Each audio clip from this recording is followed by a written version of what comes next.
आज जो है हम वो CSS के पेपर 2000 के इंग्लिश वाले पेपर की जो करेक्शन थी उसका सोल्यूशन करेंगे, उसको सॉल्व करने जा रहे हैं। तो इस पेपर को सॉल्व करने से पहले जो है आप एक बात माइंड में रख लें कि अगर आप CSS या PMS के स्टूडेंट्स हैं तो इंग्लिश करेक्शन जो है वो सिर्फ रूल्स को ही याद करने से नहीं होगी। बाज़ औक़ात ऐसा होता है कि वो आपको वर्ड्स का चेंज दे देता है कि कोई प्रॉपर वर्ड वो वहाँ उस जगह पे यूज़ नहीं कर रहा होता जहाँ पे कोई और वर्ड आना चाहिए, जो प्रॉपर वर्ड आना चाहिए। ठीक है, जैसे कि इस पेपर में जो है उसने कुछ ऐसे सवालात दिए हैं, जब हम सॉल्व करेंगे तो आपको पता चल जाएगा। ठीक है, तो अगर आप हमारे चैनल पे नए हैं तो मैं ये आपसे रिक्वेस्ट करूंगा कि आप चैनल को सब्सक्राइब करें और जो वीडियो देखते हैं उसका लिंक भी शेयर किया करें दोस्तों के साथ, ताकि अच्छी अच्छी वीडियोस जो हैं वो आपको मिलती रहें। ठीक है, और व्हाट्सएप ग्रुप या फेसबुक ग्रुप जो है उसको भी ज्वाइन करें और उसमें जो है अपने जो आपके सवालात हैं वो उसमें सेंड किया करें, ताकि मैं जो हूँ उनको सॉल्व करूँ, आपको जवाब दूँ। चलें बहरहाल शुरू करते हैं। तो देखिए हमारे पास सबसे पहला है द लेक फ्रीज्ड रैपिडली। ठीक है, द लेक फ्रीज्ड रैपिडली, ये बिल्कुल ही गलत है, क्योंकि फ्रीज फ्रोज फ्रोज़न होता है ना कि फ्रीज्ड होता है। तो यहाँ पे जो है वो फॉर्म की मिस्टेक है, यानी कि प्रॉपर वर्ड यहाँ पे जो है वो वर्ड यूज़ नहीं हुआ है। तो यहाँ पे फ्रीज नहीं आना था, बल्कि क्या आना था, फ्रोज। ठीक है, सेकंड फॉर्म क्या होती है इसकी, फ्रोज होती है, ना कि फ्रीज्ड होती है। ठीक है। तो नेक्स्ट सेंटेंस की तरफ चलते हैं। The firm was unwilling to forgo its usual commission. ठीक है, तो once again it's also wrong, क्योंकि यहाँ पे भी जो है वो प्रॉपर वर्ड यूज़ नहीं हुआ है। तो अनविलिंग जो है वो प्रॉपर वर्ड नहीं है। यहाँ पे जो है हमें ING वाली फॉर्म वाला नहीं चाहिए था, बल्कि इसकी जगह पे कोई और वर्ड आना चाहिए था, जो कि है इनक्लाइंड। ठीक है, सॉरी, डिसइनक्लाइंड, डिसइनक्लाइंड।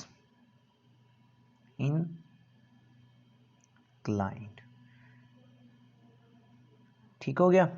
अब यहाँ पे अनविलिंग क्यों हमें नहीं आना चाहिए था, ये जब हम करेक्शन के रूल्स पढ़ेंगे डिटेल्स में तो उसमें मैं आपको समझा दूंगा।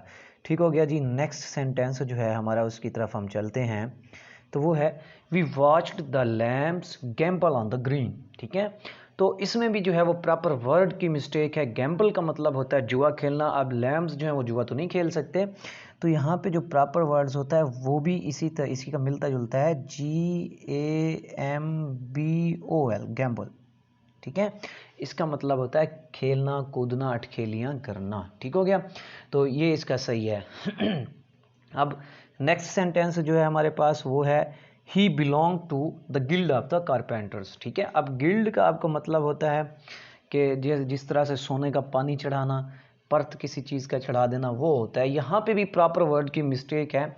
यहाँ पे जो प्रॉपर वर्ड है वो आना चाहिए था GUILD, गिल्ड। ठीक है, इसका मतलब होता है टीम, ग्रोह, ग्रुप।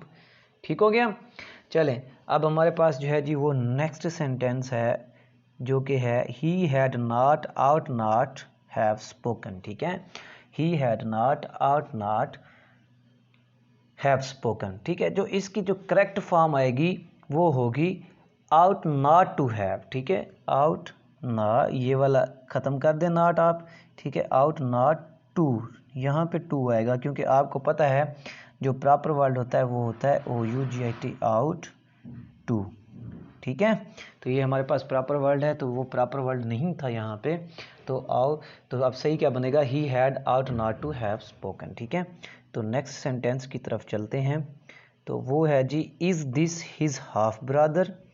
चले, सबसे पहली मिस्टेक तो ये है कि ये क्वेश्चन है, इंट्रोगेटिव सेंटेंस है, तो यहाँ पे क्या आना चाहिए, क्वेश्चन मार्क आना चाहिए था। दूसरी बात ये है कि यहाँ पे भी ये प्रॉपर वर्ड यूज़ नहीं हुआ है।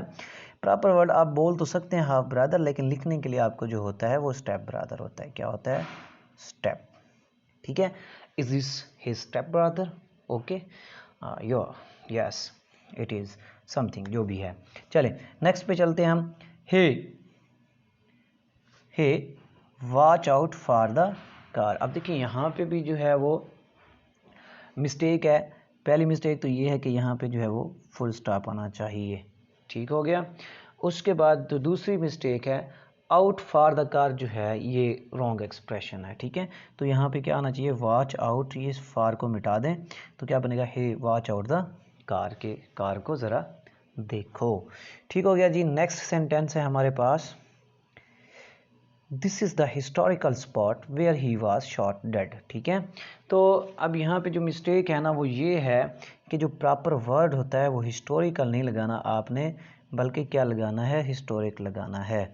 This is the historic spot where he was shot dead. ठीक हो गया जी। नेक्स्ट जो है हमारे पास वो है, we bought a Japanese print. ठीक है, तो दोस्तों इसमें जो है जापानीज़ प्रिंट के साथ जो है ये आर्टिकल नहीं आएगा, बल्कि आपने क्या लगाना है, जापानीज़ प्रिंट। आप ऐसे नहीं कह सकते I bought a Pakistani shirt, आप कहेंगे आई बॉट पाकिस्तानी शर्ट। ठीक है, तो उसके बाद जो है जी हमारे पास है, बड़ा फेमस है, फ्रेश फ्लावर्स स्मेल स्वीटली। ठीक है, so the mistake is sweetly. ठीक है, तो जब भी फ्लावर्स के स्मेल की बात आएगी तो उस वक्त जो है हम स्वीटली नहीं लगाते, बल्कि सिंपली क्या लगाते हैं, स्वीट लगाते हैं। तो करेक्ट क्या होगा, फ्रेश फ्लावर्स स्मेल स्वीट। ठीक है, चलें जी, थैंक यू फॉर वाचिंग। बहुत शुक्रिया आप लोगों का कि आपने इस वीडियो को देखा। सब्सक्राइब करें मेरे चैनल को और घंटी के बटन को दबा दें, और हमेशा याद रखें कि अगर आप स्टूडेंट हैं CSS के या PMS के या किसी और मुकाबले के इम्तिहान के, तो तब तक आप कामयाब नहीं हो सकते जब तक आप नोट्स नहीं बनाते। नोट्स बनाना एक बेहतरीन काम है, और इससे जो है मेरे जानने वाले बहुत से दोस्त, मेरे बहुत से स्टूडेंट्स जो हैं वो कामयाब भी हुए हैं और अच्छी पोस्ट पे पहुंचे हैं नोट्स बनाने की वजह से। वो आज भी कॉल करके कहते हैं कि सर आपने जो हमें ट्रिक बताई थी नोट्स बनाने की, उसी की वजह से हम कामयाब हो गए हैं। क्योंकि जब आप नोट्स बनाते हो तो आप खुद अपनी लैंग्वेज में, अपने माइंड के हिसाब से, अपने परसेप्शन लेवल के हिसाब से वो बना रहे होते हो। तो जब आप इसको रिवाइज करते हैं तो वो आपके लिए क्या होते हैं, बहुत ही आसान होते हैं। तो नोट्स बनाना मत भूलें। दुआओं में याद रखिएगा। अल्लाह हाफिज़, मिलते हैं एक नई वीडियो के साथ।